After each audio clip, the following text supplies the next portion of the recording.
This is the Amy Edwards Show, and I'm your host, Amy. This show is here to help all of us live our best life and feel amazing at absolutely every age. We focus on transformation and empowerment through practical tools, strategies, habits, and mindset shifts that will help you unlock your potential, build self-love, and embrace your unique journey. We'll cover everything from health and wellness to personal growth and spirituality with inspiring guests and real conversations. So if you're ready to level up, break out of your comfort zone, and make lasting changes, you're in the right place. It's never too late. In fact, some of your best days haven't even happened yet. Let's get to it. Love this moment and make the next one even shinier. All right. So first and foremost, I'm going to invite you to just slow down with me and take a deep breath. And I like to cue myself with a little Palo Santo and just clear our space a little. That. Yeah. And just take a deep breath and be. And I just want to express my gratitude for you being here and this opportunity that I have to amplify your message and share it with ears that need to hear it.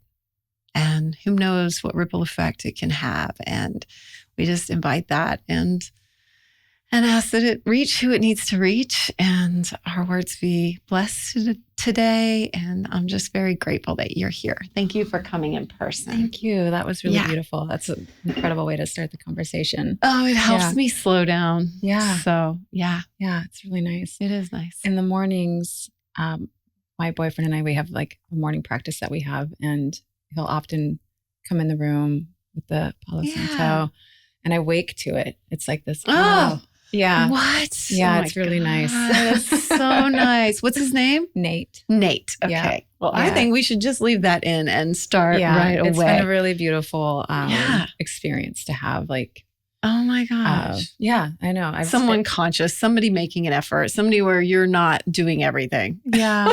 I know. It brings me my coffee in the morning and does the Palo Santo, or it lights another one that I really love. I can't remember the name of it, but it is one of those things that you're like, wow, it's such a small gesture, and yet it's not. Yeah. For me, it's really like this cue with breathing to slow down, to be present. And what a way to start your day. Well, especially I wake up often like not spiritually fit. I have to. So it's an immediate reminder of like, oh, that's right. Spiritual fitness. God, here I am. Take over. What does that mean? You wake up not spiritual fit? Your mind is racing? I am. Yeah. I need to go through a series of events in the morning to get like fit and ready for the world, spiritually, emotionally. And you know, sometimes honestly, it's like a good 2 hours. It seems like now that with the practices that I have, but it is, I don't wake up this way, and I relapse quickly throughout days. Like I forget and remember and forget and remember. It's a practice. It is. It is totally. But my natural state is just like, I don't want to do this, which is a little less now these days, but my inherent sense of being is like, ugh. Well, really? Maybe that's part of unfucking it all. It right? is, yeah. Right. And that leads us right in. Yeah. So I'm going to welcome you, Ashley. I'm going to welcome everybody here today. We're already just jumping right in because I liked what she said. So thank you so much for being here, and welcome to the show. We're doing it in person. I'm so excited today. And we are welcoming Ashley Kelsch. And Ashley, I'm so excited that you're here. And I am going to introduce you, and pardon me for reading if you're watching, but I want to get it right. So Ashley Kelsch is the unapologetic, unfiltered voice behind Unfucking Midlife. Great title. A bold column, podcast, and coaching platform helping women reclaim their truth in the middle of their lives. Known for her raw storytelling, razor-sharp wit, and deep, honest reflections, Ashley gives voice to the messy, magnificent journey of midlife womanhood, covering everything from dating and divorce to recovery, parenting, and reinvention, which you've lived it all. I can 100% relate. Your platform, and you do have an excellent Substack that everyone is invited to check out. It will be in the show notes. You are uncensored and unsolicited, and that's exactly what makes it very necessary and beautiful. And you've had years of navigating your own personal upheavals, including kids and getting sober and a lot that I can relate to that I talk about on this show. And you are living proof that second chances aren't just possible, they're powerful. And I just want to say too, that since I met you, I just thought, what a glowing, like badass, gorgeous woman. And I just, your style and everything, I just thought you were just so cool. And I always like admired you. And so I'm just glad we're getting to sit down and have a conversation. Well, I'm sorry it took so long to get here because that was amazing. I need all the reinforcement, all of it. Same. I can, yes, I hear you. I'm like, wow, the hype is like such a game changer. Thank you. Me? Yeah. No, I want to thank you so much for asking me on. It's like, of course. You're welcome. It means so much to me. I'm just going to say this. I feel like I owe you an apology, but it's also just like a statement of years ago, you asked me to come on and I dropped the ball a few times. I kept rescheduling and I think you felt like you weren't ready or something. I didn't feel like I was ready. And I was just in the state also of just like not stepping into and owning commitments and following through on things. And that's something that today I take very like seriously. And I feel like the universe or God, whatever you want to call it, kind of challenged me because you were like, hey, if today doesn't work, we can do next week. And I was like, no, girl. You're like, I'm showing up. You are going. That's what I said to myself. That. Yeah, because I love that. Honestly, I forgot. I completely forgot. And I was like, why how haven't I had her works. on? And like, but my memory's just that way. But isn't that funny how that works? Like we carry around the things we're like, oh man, I didn't do that the way that's in my integrity. And today the person that I am and my value is, this is how I show up. And so it was this really beautiful invitation because it just spoke to another part of myself. I was like, oh, you got invited back. Like, so thank you. Like that means a lot to me. And there's a lot in there about giving yourself grace. And when you call it unfucking midlife, like I like that because it reminds me of just this untangling and giving yourself grace around, hey, you know what? It's not perfect. Right. And like letting things go. Like even just with the show personally, when somebody can't make it or reschedules or it just doesn't flow, I just trust divine timing. I've leaned in so well to that. And I'm just like, it'll happen when it's supposed to. And I have not let that be a source of irritation where I feel like, a lot of times if a meeting doesn't work out or something, you can feel like, and fight against that flow. And part of this unfucking seems like allowing that. Yeah. Would you agree? I absolutely agree. Tell me more. Yeah. So I think it's not uncommon for most people to enter into this stage of life. And I don't want to set an exact date on it, but the 40s seem to sort of be like a waking up. And whether that's culturally because we're told like, oh, you're in that part or whatever it is. But for me, it really was where it was like, oh, wow, I have like this part of my life to look back on and see what I've done, who I was and where I am. And how does that actually align for me? Like, how do I feel about where I am? Because I'm going forward and what am I taking with me? And so there's been like this reconciliation for me personally that I think a lot of people are resonating with where it's like, I thought I would be somewhere different. And that's what I kept kind of confronting these last few years of like, wow, I did not think this is where I would be at this age. Where'd you think you'd be?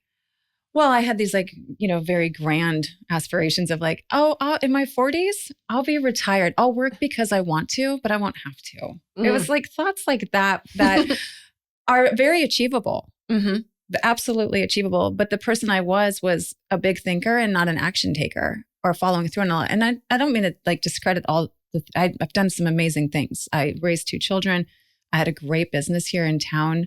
And I ran that for 10 years. So it's not as if I wasn't doing anything.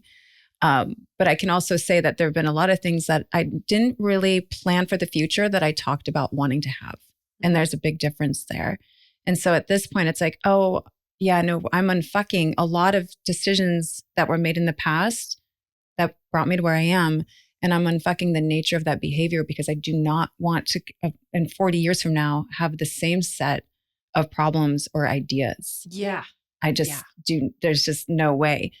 And it's easy to say that. But then when you sit there and you really get down to the brass roots of things, you're like, oh my God, I'm such a creature of habit. I can see, especially as someone who's been on social media or has been writing and podcasting, I hear myself repeating myself over and over. And I've watched some of the patterns just play out over and over, different people, different circumstances, but the same outcomes. Like what? Relationships are a good one, where you find yourself repeating the same kind of behaviors in a relationship with like this different name, same characteristics. And you're like, how does that keep happening? And you realize you're the common denominator eventually. Like, oh, on some level, subconsciously or consciously, I keep choosing this thing. Yeah. And I don't want to do that. Financially has been a big one for me. Yeah. That one I've had to like really look at I've had a lot of money come my way. And I like to think I love money, but I don't keep it. I must not love it that much because I'm like, oh, I got the money. I want these things, And that's something I've watched where I'm like, oh, I'm going to save. And then you're like, wait, where is that? Because you're just on this pattern. So there's this pause moment for the unfucking midlife that I'm very personally grounded in right now, where it's like, oh, I see the action, like I see the behavior, the impulse, like a sneeze to act this way and do these things. And we're just going to pause at this point, at this juncture. Yeah. And wait it out. It's so easy to see it in other people, and to just like be like, well, it's obvious right there. Like I can see it when Justin does it. Yeah. And yet when we're in it, it's just harder to recognize. Right. And so I know when you're coaching people, you're probably able to say really easily, you're in this pattern. Yeah. But how do you really recognize it in yourself? Is it that pause? And is that what makes the difference when you're trying to break it in yourself? Or like, how could somebody just listening, like recognize their own patterns? Maybe that's what I'm getting to. Yeah. So back to when I was saying like, the years of like podcasting and writing. Yeah. It's like watching a weather forecast. You'll start to see your trending, like your seasons. And mine just became very clear. Like journaling for me has been the best, most productive form of learning who I am and self-discovery and therapy that I've personally encountered. Yeah. I've tried other things. I've done psychedelics. I've sat and done talk therapy. The list is endless. I've been talking recently on my podcast about being a slut for self-help. Like I have been, so in it. And then realizing like, but what's really changing? Exactly. We can get very caught in that loop. And then it's just the next thing, the next book, the next thing. I noticed that too. And I thought, then what? Then what? Yeah. So the then what, like, and I think that the instinct is to take an action and to change. And I'm suggesting that perhaps, at least for me, are offering the idea that like, maybe it's not to take another action. Yeah. Maybe the action is no action. And just pausing here for the moment and just seeing these behaviors and watching when they want to play out and not playing them out and not going into that next motion and that movement. And that is what will slowly change your trajectory. It's just going to shift it, even if it's minor. But it does take that first level of awareness. So like, how are you going to become aware to what you're doing?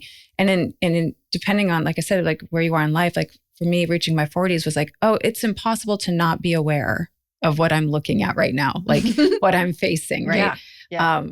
And so it was just an easier, like, oh, stop, just stop. How old are you now? I am 45. Oh, okay. Yeah.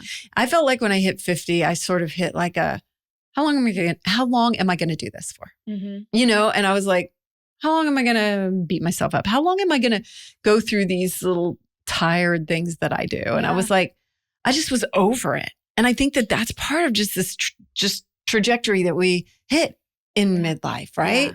And like even journaling, I'm like, same old shit. Yeah. Yeah. It does become the same thing. You see it. And I was like, so I don't even do it anymore because I'm like, I don't want to do that anymore. Yeah. Like, you've reached your capacity on that one. I support that fully. Like we have our points of no return on some things and it's time to try another thing. Yes. Yeah, absolutely. That and that could be the growth, right? Yeah. For me, the journaling has been probably a little more just because of the writing that I do. So I try to like keep the pen on the paper I have to get through these first few layers of just nonsense. I was telling someone recently, I was like, it's like a People magazine up here. It's like a gossip column of just nonsense. And like, I have to burn through some of those layers to get to what I truly believe or what I really want to think. And I purposefully write down different thoughts, the opposite thoughts sometimes to recreate the script and the narrative that I have going on. I don't explain what that means. So like the initial thoughts that go down might just be like a negative outlining of self or day. I'm just dumping it out. Yeah. Right. Yeah. Just dumping, no judgment on it. Just first thoughts, first surface level. And then it's like, well, what do you want to think? Because I don't want to put those back in here. Mm-hmm. I don't want to ruminate about this thing that happened this morning with my boyfriend. You know, it's like, I don't want to think that. I want to choose to think about these wonderful things that we do for each other, right? And rewrite that script so that my brain starts to fire off in a different direction. And then I inherently go with it. Yes. Yeah. You're like leading the way for your brain. Yeah. And that, I guess, would be like, because what's the end result? Like, say you're unfucking and unfucking, what's left? You know, is it that? Is it just this soul-led, relaxed space? Yeah. Personally, the more peace I can bring into my day and to that of others, because without this practice for me, and kind of getting clear on who I want to be, if I'm not, there just seems to be like a lot of chaos. And it's not like fucked up versus that's what unfucking is. It's like fucked up, maybe, or just some or fucking, giving like all the mess, right? And it's just like cleaning that up, cleaning up my side of the street, and also not distributing that onto others. That's something else I've noticed. Like if I'm in a bad mood, I'm going to come in here and maybe put that on you, right? Or take it out on you, or that energy is going to affect you. And it's like, who am I to take away your peace? So it's not just about me. Like, of course I want like a peaceful existence. But it's also a responsibility that I now feel about the others around me. Oh, I was just thinking about that today. It's funny that you brought it up. Like Justin was, just woke up and was kind of in a mood. And I was like, God, I was in a good mood. And he was putting his mood on me. And I was like, how do I approach him? And then I just thought about myself. And I was like, am I a pleasant person to live with? Mm-hmm. Can I live with myself? You know, and it was just like playing with these kind of concepts of like mood and energy that we're putting out and that kind of stuff. Yeah. And, you know, I think we all want to say like, everyone's entitled to their bad mood. And I don't want to say rise above it and like let you have that and know it's not about me. I think there is a level of that that's, you know, true. Agreed. And yes, and we all have this like energetic space. So like just being mindful of like how I put that on other people. And so, yeah, that's been a big part of it is like, where's my responsibility in this? That I feel like responsibility is like a big theme that you're talking about because it is like, it's like this extreme responsibility. Mm-hmm. Don't you think? I think well, there's an ownership and a responsibility to like looking at your life and seeing where you are. And if you're not happy, unfortunately, what it really comes back to is like, that's on you to change it. Now, it's not suggesting that bad things haven't happened, that circumstances or the cards you were dealt weren't shitty. Mm-hmm. But at the end of the day, like no one's going to make that better for you. You have to take responsibility for your life and your happiness and the things that you want. Yeah. And that also means for me, looking at what part did I have of like what part do I need to own in my past?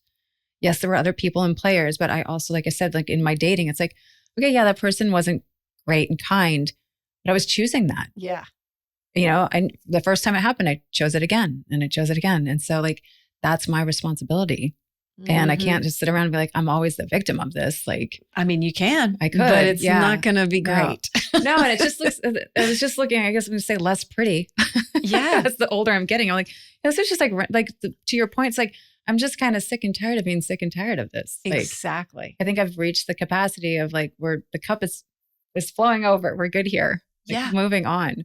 Did you have a catalyst for speaking out about this? Because I mean, like you can go through it and then you can go through it and share it with the world like you and I do. Yeah. So did you have like something that really was like, I have to share this? I think part of the catalyst was, I don't want to say it's embarrassing. It just feels, it's probably just like so apropos. Being a coach and working with other people who think, you know, everyone thinks you have the answers and you're giving out advice and people are coming to you. And then at the end of the day, you're like, should people be asking me what to do? Like, what? And so that there was this, like, again, this honest truth of just like, I don't feel like I'm actually living up to this thing that I'm prescribing or, you know, saying. And so like when people are like introducing me as an expert, like I was invited to speak in front of 20 or 30 women at a private club about sex. And I went into that conversation, like, what is it that I'm going to talk about that is going to resonate with 20 to 30 women about sex at different ages? Like, what's one topic, right? And I sit down and this woman introduces me as a sexpert and an expert. And I was like, oh my God, like, yes, my name is Ashley Kelsch. I'm not an expert at sex. Because I just right away, you're like, that's so intimidating and off. Like and I was like, I have a lot of experience. I'm an expert at having sex with myself. So today I would like to talk to you all about a pleasure practice, how to come into your own bodies. And that was a pivotal shift for me that night. Like, I didn't know it then, but it really was, where it was like, I want you to know what's right for you to find out. I want you to come to know your answers, figuratively and literally. I want you to come to know. I want you to be able to find out what is it that is your truth and your answers, and not seek it out from everybody else in the world. Because you do know on some level, whether they're buried and you're not aware of them yet, they are there. Yeah. And it's so easy for someone like me to say, do these 5 things and it'll change your life. But that's not necessarily true when you already know. I know. So hard for me because I love a checklist. I love to get some instructions and be like, great, tell me what to do. And I'll just check those off. And like, that's been a massive learning for me too, is just stepping into, I have everything I need and I can listen to myself and open up those spaces that perhaps have been closed off for so many years. Like so many of us do. We're not even taught how to listen to that. Right. What's your practice for getting in touch with that, garnering more self-trust and opening up to yourself and your intuition more? My practice recently has been is sitting in stillness and waiting for the answers to come.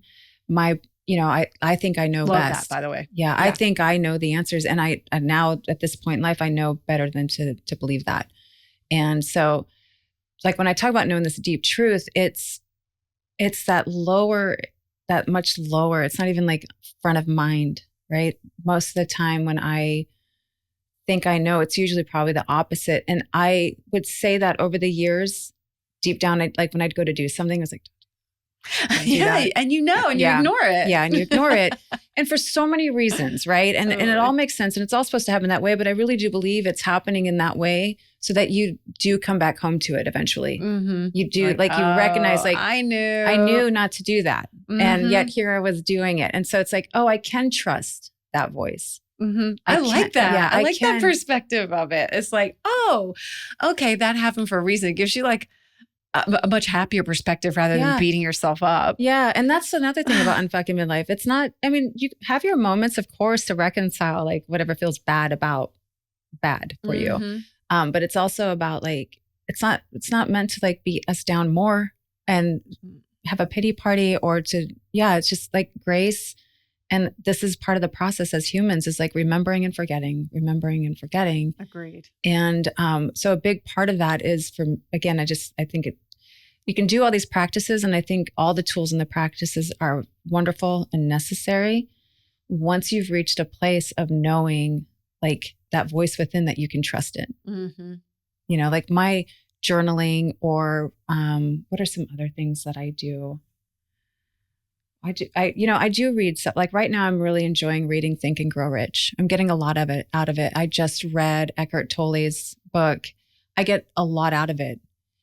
I would not have gotten the same from that book today that I'm getting 5 years ago when I was just reeling off of like survival momentum and just impulsive action and have to do this and have to do that for all these other reasons outside of me that weren't clear or grounded in myself. And so by this time of just like not taking a lot of action and just being, I've gotten much more clear about like what I want to go towards and how. And I don't feel this like rush to get there. There's like no rush for me to get anywhere right now. Oh, that's beautiful. Yeah. Well, it's a rewiring. Like it. Yeah, it is. And it was sitting with a lot of anxiety. And I'm a very just anxious person. And I've come to be like, okay, it's like the thing that I carry around with me. But the tool for me with that is like recognizing it, breathing. Yeah. They are just like the most ancient tools. Yes. Really, at the end of the day. Oh, go in nature, then get sleep. Yeah. And, and breathe. Yeah. It's very like, hydration, you're eating right, you're outside, the grounding down and just the most basic form of those principles. And then how has that impacted? I know you've talked a lot about dating and relationships. How have you seen that spill out into your relationships, even with your children? Oh gosh, that's probably been the most rewarding feeling of it all. If that's, like, it's one thing to like, oh, I'm changed and I don't make the same choices and I feel good about that. But to see how my relationships have deepened with the people closer to me and how I can hold space for them in a way today that I couldn't before.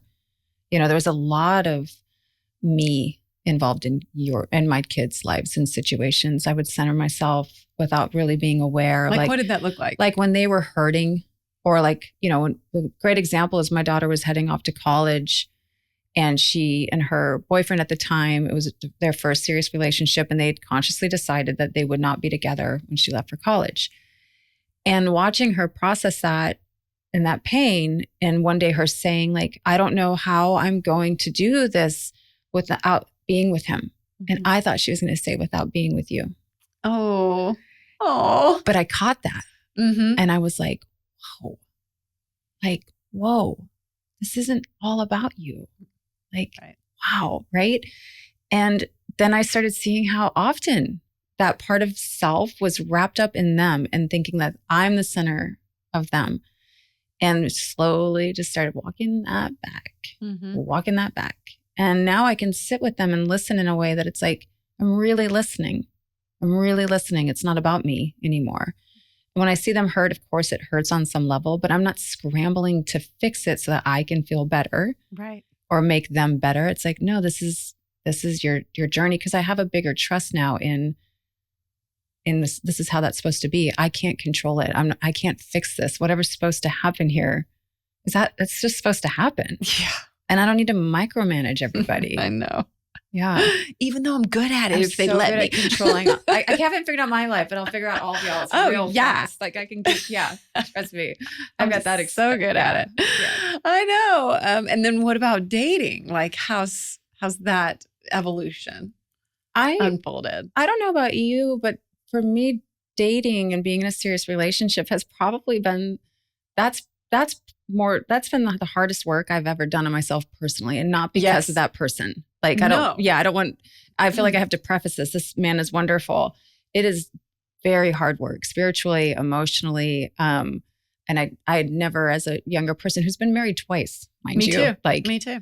I was not showing up in a way. It was like, oh, you're not being the way I want you to be, and you're supposed to be this way. So I'm not happy, I'm leaving. Mm-hmm. And that's just not how this is right now. And there's accountability and responsibility and ownership, all of that. And being with all my shit that comes up. Totally. Yeah. And I didn't know how to do that before. It was like, you're causing this, And I think there's two parts to the pain body that comes up when you're in a romantic relationship or an intimate relationship. Is one part is like, there's a pain body that is reflective of the past and our deep wounding. Mm-hmm. And then there is a part that's like, no, you're actually kind of setting me off here. Yeah.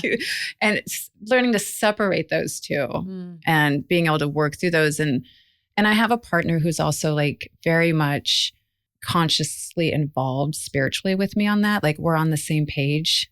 And I wasn't making that choice before. Before I got into a relationship with Nate, I had to come to like my higher power. And I was like, I'm ready for partnership, and I'm willing to do the work that's required of me spiritually to meet that man on the level I want to be at. And I've gotten my ass handed to me so many times. I've been humbled so much throughout the almost like last 2 years, because it was like, oh, yeah, I was not anywhere near spiritually fit for this. Like I'm having to grow and grow and grow. And that's a beautiful thing. Yeah. It's just challenging.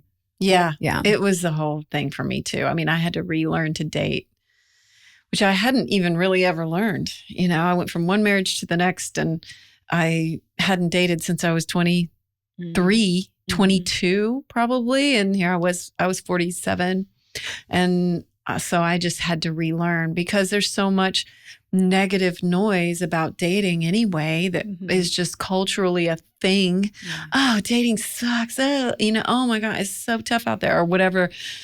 Things were getting on repeat, and then we're like manifesting that. And I was just like, I have to relearn how to enjoy this if I'm going to do it. Yeah.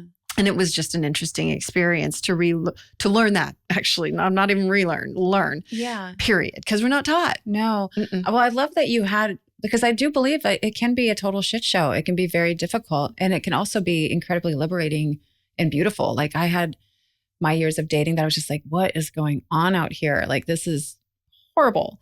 And then I had a phase of it where it was like, I'd never really felt that empowered and liberated and in myself. And like, I have beautiful friendships with some of the men from that and experiences, and really enjoyed it at one point. Like before I decided, I think that's almost probably what led me full circle. It's kind of like the heroine's journey back into partnership. I was like, oh, I've actually gone through all these different stages of what it is to be a woman, married, a mother, single, in the shit show, right? And then single but not dating, solo partnered, then out there dating multiple people. Like I really went through all of it.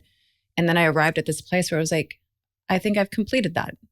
I'm ready now to like fully immerse into partnership with someone who also wants that same thing. Yeah. And is willing to do that work. And it means you know yourself so much better too. Yeah. Like everything that you just said, you're like, oh my God. And for me too, it was finding a love of myself that if I just was really just like, okay, if I never meet anybody, can I just love the shit out of myself so much and have the best sex of my life with me? Yeah. And what's that really going to look like? And I'm just going to go for it. And not that I didn't have a dream partner and all that kind of stuff, but I just was like, fuck it. That's so magnetic and so attractive. And like, that's like powerful. Very and then powerful. You're just like, I don't need anything. And that's when you receive the things. Right. Yeah. When you're not in a place of need. Oh, the paradoxes. I know. It's why like after I called that out and I, like yourself, like I'm very okay being alone. A lot of my clients are like, I can't go through this breakup. I can't leave this person.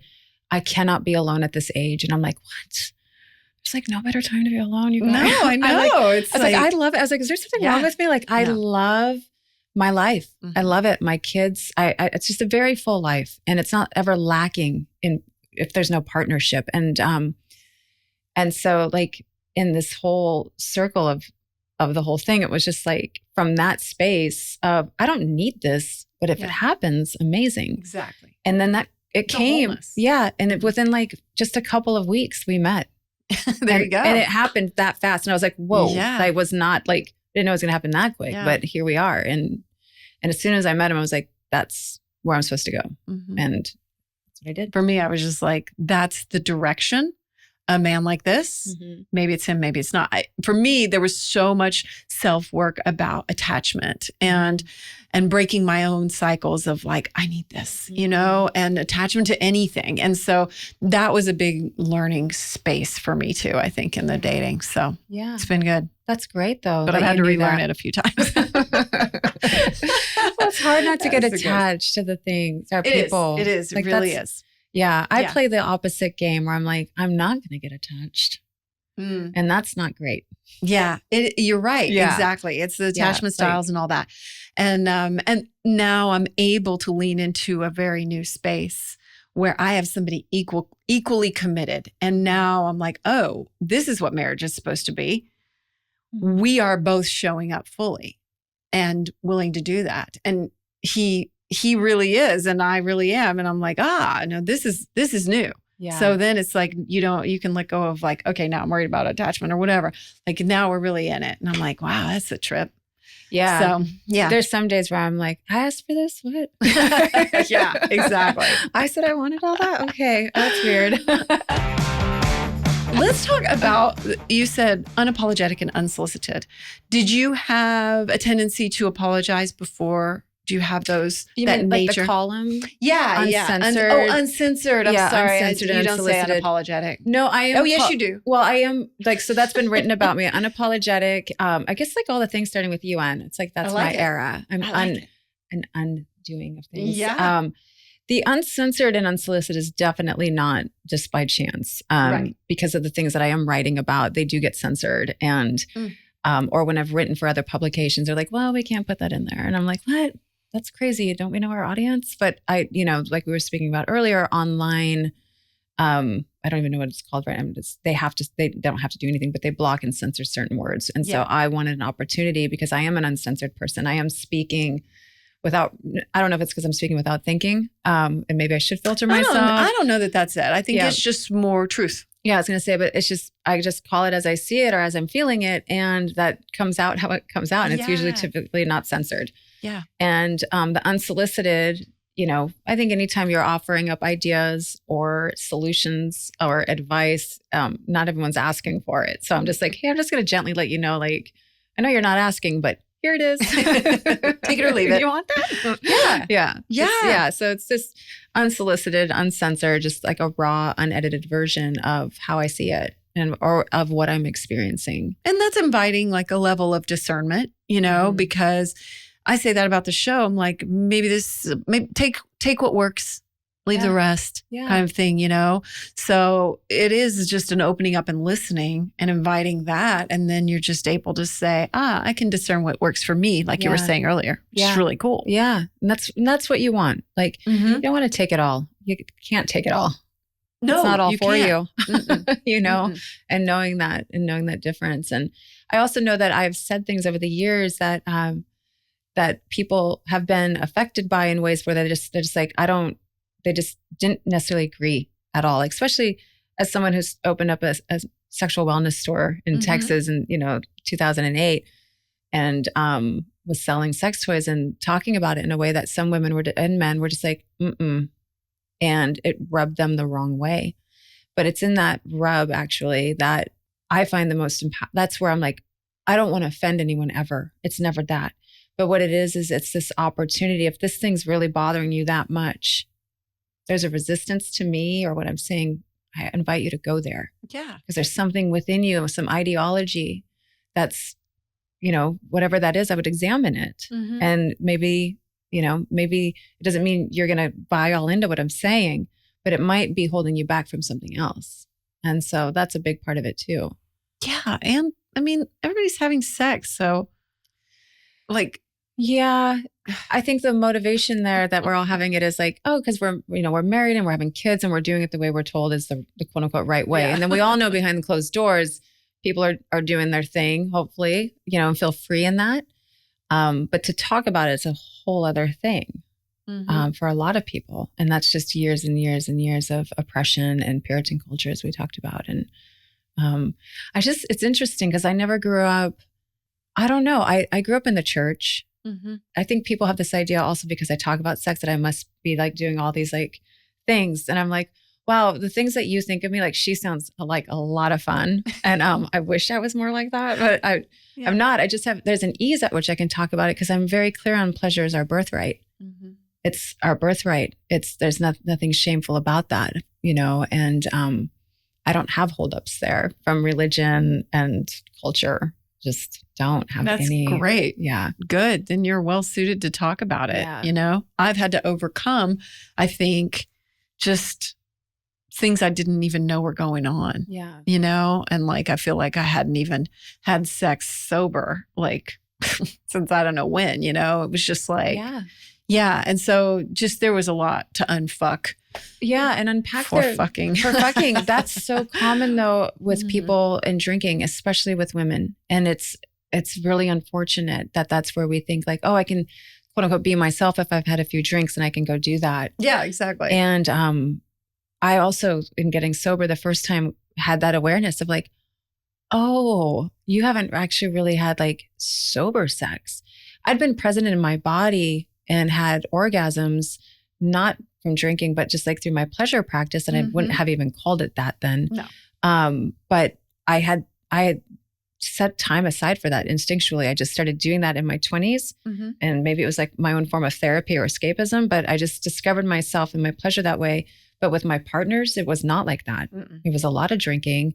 And that's when that happened. And when I got sober and started looking at that, it was like that woman was not who I am today having sex at all. And you have to learn a different way of being in your body. And that is difficult. It really is. Yeah. I was talking to this couple the other day that we had dinner with, and they were telling me they met this couple who's like 80. The guy's like 80. And he was like, let me tell you my sex stack, what he does or whatever. And I was like, ooh, I want to hear this. I thought it was going to be like, I don't know, lion's mane, I don't know, whatever the hell people take, and he was like, it's a shot of tequila and it's some mushrooms, like psychedelic mushrooms, and then some THC. And I was like, what the hell? Wow. Like, that's not a recipe for great sex at all. Like, anyway. Maybe he's having like his own like ecstasy state of being. Suppose. Yeah. Anyway, that would just put me to sleep. I mean, it would make me an anxious mess. Is what it would make me. Yeah. Like that would not work. Just like staring at a wall. No, I just THC on any level. I'm an anxiety ball. Same. So, oh really? Yeah, big time. Okay. I so wanted to be like a stoner. I desperately wanted to be that lady. Because I do feel a little like wound up and rigid and tight and controlling. And I was like, oh, if I could just be that woman on my sofa. And, and just chill and just relax. No, same with a glass of wine. It just doesn't play out that way for me. No. She's not more relaxed. She's paranoid. I'm paranoid. I researched alcohol. I'm okay with, but I researched it recently because I was like, why can't I relax with THC? And I found a whole Reddit thread and a lot of information. And there's like something in our brain that gets skipped over. That's like most people, it triggers this relaxation chemical, and for some of us, it doesn't. No. And it's anxiety. And I'm like, oh, well, at least there's other people too, Yeah, I'm not alone in this one. I'm not alone. There's a lot of research coming out about that right now. About people realizing like, actually this thing is making me more anxious than not. Yeah. And it's good to know that. It is really good. Yeah. So let's talk about sobriety, because I know that's a big piece of your work, right? How do you navigate that with clients that you work with? And let's actually back up and say, when did you get sober and what has it brought to your life? And then how do you navigate that with other people? So this is my second time getting sober. I had 5.5 years from like 2012 into 18, going into 19, and then went back out, as they say. What was it? Were you like an alcoholic? Were you going to AA, or were you more sober by choice? So I had quit drinking, and it was like on my knees, like desperate. It was bad. It was bad. Okay. And I like to talk about this. I feel like I've been talking about it, like I'm repeating myself. But for those who haven't heard me, I think this is important to know. Please repeat. Yeah, yes. From the outside, no one thought I had a problem. Everyone was like, "It's your mom." That my mom was an addict and an alcoholic, and not of just the just extreme case. And so compared to that, I didn't look like I had a problem. If you wanted to look at like an external visualization of what you're like, that's not okay. And this is, you're just like everyone else. Yeah. And I was around, drinking's very normal in our culture. So when you're around it all the time, and the others are maybe a little, we'll just call it sloppier, or, just expressing it differently. Mine didn't always express that way. Yeah. And so when I started realizing internally, something just did not feel right about drinking. And I started to really struggle internally.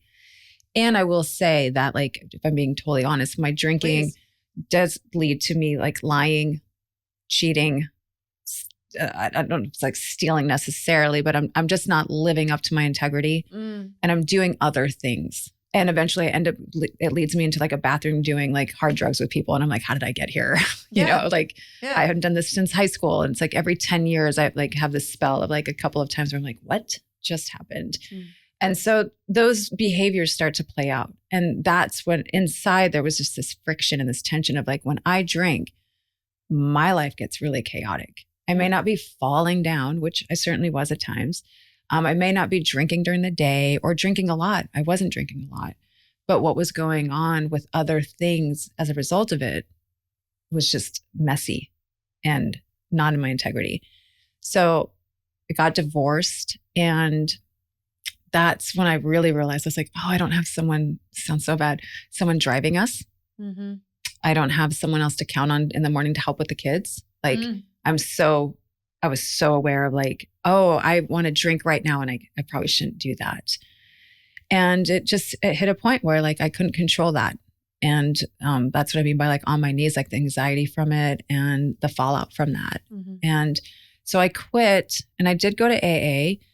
And I totally missed for years, not just like a few meetings. I missed that it was a spiritual program. I never worked the steps. And I did have a sponsor, but we just like kind of talked about guys.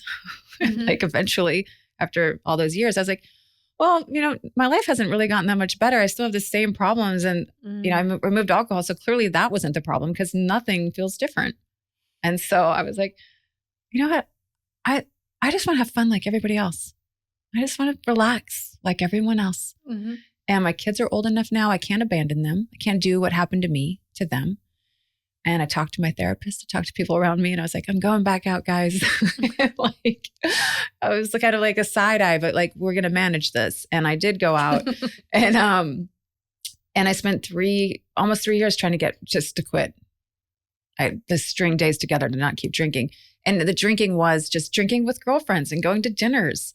And like I said, being on my sofa, reading a book and watching a movie. And I can romanticize that. I can romanticize it like a Totally. bad lover. Or an abusive lover.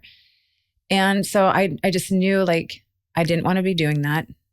And I also watched as the anxiety actually started to skyrocket in a way that I had never experienced before. Like I would wake up in the middle of the night with my brain reeling and reeling. And what it was just my body's trying to process this chemical, this poison, and keep up with that. And, excreting other or whatever. For sure. Putting out other chemicals. Mhm. And that process looked like me mentally wanting to die, like feeling like I can't contend with this. Mhm. And it just got to a point where it was like, this actually isn't fun. It's not. This I'm is the same way. Like, Opposite of fun. I think it's going to be fun, and then it's not going to be fun. No. No. And I did have a few occasions where like I did go out and I had some of those experiences with girlfriends and trips and like, and I'm, I don't want to say I'm glad I did that. It's a very risky take. Can I keep drinking or not and go back out there and find out? Some people never get back to not drinking. And so I feel very grateful that I was able to find my way back. So I quit drinking. I didn't go into AA. It was probably not even a year and a half later where because I was, idolizing these like California sober people. I'm like, that's so cool. Psychedelics, THC, like I want to be that, but I can't do that. That makes me anxious. But like psychedelic therapy I was doing. And I thought microdosing, and I still believe microdosing is very productive for a lot of people. So I was like on board with that. And I told a friend, I was like, I really want to start hanging out with more sober, like-minded people and develop a new community, plug in. And she's like, okay, well, I'm going to this meeting where there's like, it's from California. And I was like, well, okay, that sounds great. And I went to this meeting and we were in there, and midway through, I was like, a minute, this is an AA meeting. I was like, this is an AA. I didn't want to go. She's like, yeah, no, I thought you knew. And I was like, no, you said California style. I like literally thought it was going to be like a Burning Man, but we don't drink. We're like spiritual.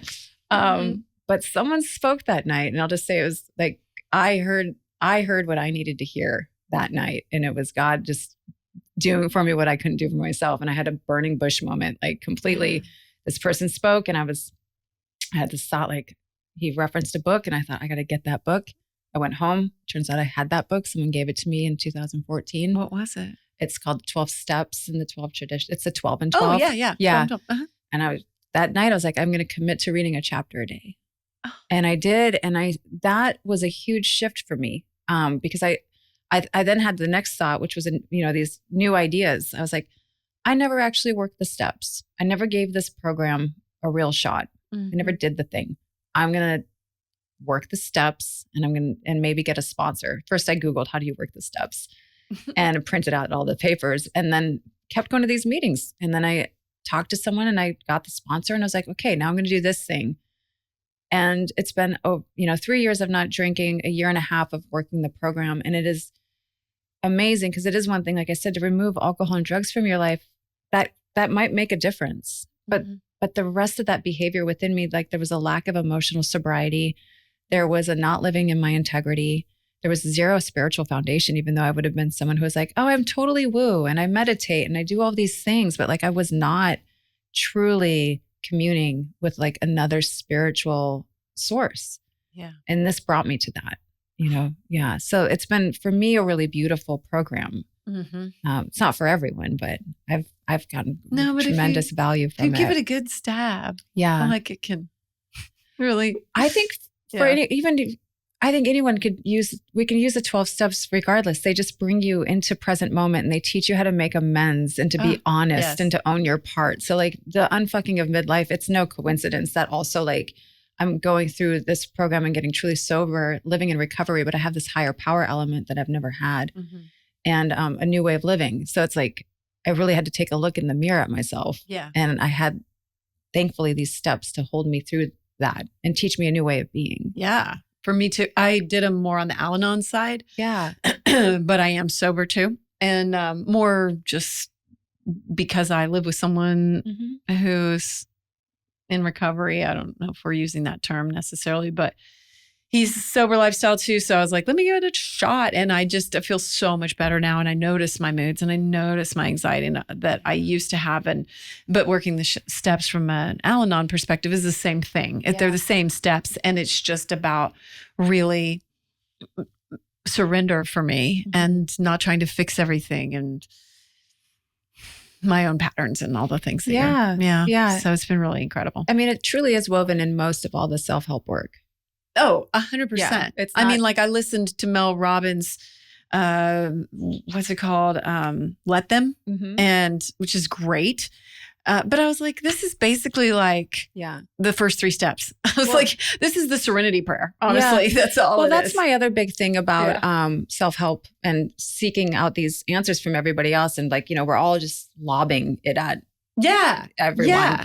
That it is very I almost said archaic, but it is very ancient. It's very basic. There's no one's reinventing anything right now. It's all the same tools. And that's a beautiful thing. It's accessible to anyone at any time. Yes. And it is kind of wonderful, like whether it's coming through Mel or on this podcast or wherever, that the information's getting out there because there's freedom.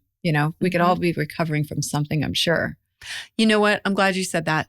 Because I think that brings us right back to your message of unfucking midlife. And I think that we can overcomplicate it. And so part of that unfucking is like, we don't have to overcomplicate it. We can simplify it. It's very simple. It's very simple. Yeah. So what did we miss? As we're coming up on time, this has flown by. Oh, I love that. Can you believe? I know. And so what did we miss? Was there anything we missed that we really needed to talk about today? Or anything maybe as we're leaving then that's on your heart that you want to say or leave the audience with or just reiterate? I think to address one thing would be that the reason we don't trust ourselves necessarily that we don't think we know the answers is because we don't have our back when we do make decisions. And so there's this, well, I can't decide for myself, so I will ask someone else because they'll know better than I do, right? And what I want to say to that is that the more that you decide for yourself and then have your back on like, maybe this didn't go the way the outcome, like let go of outcome and results. But the more you start to decide for yourself, the more that you do build up that trust for self and to learn to listen to self. And then you don't have to rely on other people. Then you learn, when you're learning to think for yourself, that's the tool to learn to think for yourself. Right? It's powerful. It's very powerful. Yes. Because anyone can tell you something, but like using this piece of technology that is your brain for like what it's really meant to do, which is talk back to it, ask it open-ended, really good questions, not dead-end questions. And then just be okay with like, if you don't get the outcome or result, it doesn't mean you didn't know the answer. It just means keep trying. Like, don't go so down hard on yourself that you fucked up. It doesn't have to be, but like, as we talked about it earlier, like have that grace. And that's where you build the trust that you do know the answers. You just need to take those steps with them. Yeah. Yeah. Yeah. And the chaos and the noise that perhaps drinking or hormones or whatever else can bring, it takes time to sit and get quiet enough to hear, and like, so I can be impatient. I guess that's part of my point there. You sit long enough, the answer will, that the things will play out in front of you. You actually never usually have to do a thing. Yeah. That's been the most wild. I love that. Yeah. If you sit long enough, it'll all work itself out. Yeah. Yeah. Just like let it go. Yeah. Yeah. And our tendency to get frustrated and impatient is just, that's our mind just barking at us. Yeah, totally. Got to talk back. I'm like, not today. Yes. Not today. Yeah, not today. Not today. Well, thank you. I just encourage everyone to go follow you and find you and subscribe to your Substack. And how can everyone find you? Would you share that? So I have my website. That's ashleykelsch.com. And then my newsletter is the same.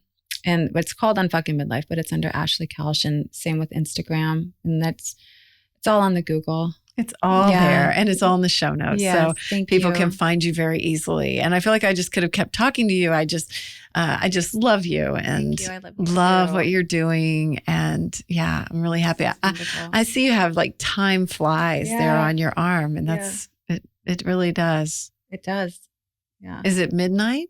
It's set to 6 o'clock. 6 o'clock. My when I went to get this clock tattooed, I was like, what time will I set it at? And then my daughter had told me, so this was middle school times. She was like, our family number is 6. And I was like, oh how's that? Okay. And she said, because your birthday is on the 14th and mine is on the 20th, and that's 6 days. And Nick is on the 26th, and that's 6 days.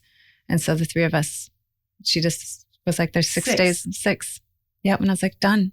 So I set it for 6 and came home, and I was like, look what time it is. Oh, yeah. Did she love it? Loved it. Yeah. Yeah. Yeah. I'm fascinated by the passage of time and the concept of time. And so I like having a clock. I have a passage from the Rubaiyat of Omar Khayyam on my back. It says, the bird of time has but a little way to flutter, and the bird is on the wing. And I love that. It's so beautiful. And it's just, I've got my birds here that represent my girls. So yeah. That's sweet. So yeah, I can relate, Yeah. We're just getting through this temporal existence as best we can. As best we can. Human. I know. So yeah. Well, thank you so much, Ashley. Thank you. Thank you for being Appreciate here. Yes. And everybody go follow Ashley. I will put everything in the show notes, and highly encourage, just go get some unsolicited everything right there. Plus she's gorgeous and like cool, and you can check out the tats. I mean, it's a good experience all the way around. So thank you so much for being here. What else do I need to share before we go? Speaking of newsletters, sign up for the newsletter if you haven't, amyedwards.com, amyedwards.info. And you can keep up with all the shows and anything else that's going on if you haven't already. And you can reply to me straight through those if you ever have something to say, or I would love to just hear from you, feedback on any episodes or anything that came up for you.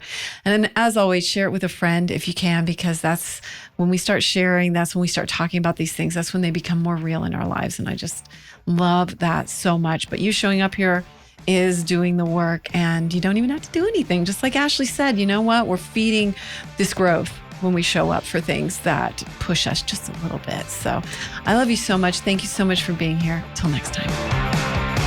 Thank you so much for being here. Please rate, review, and follow us. And we'd love to hear your feedback. Keep shining bright.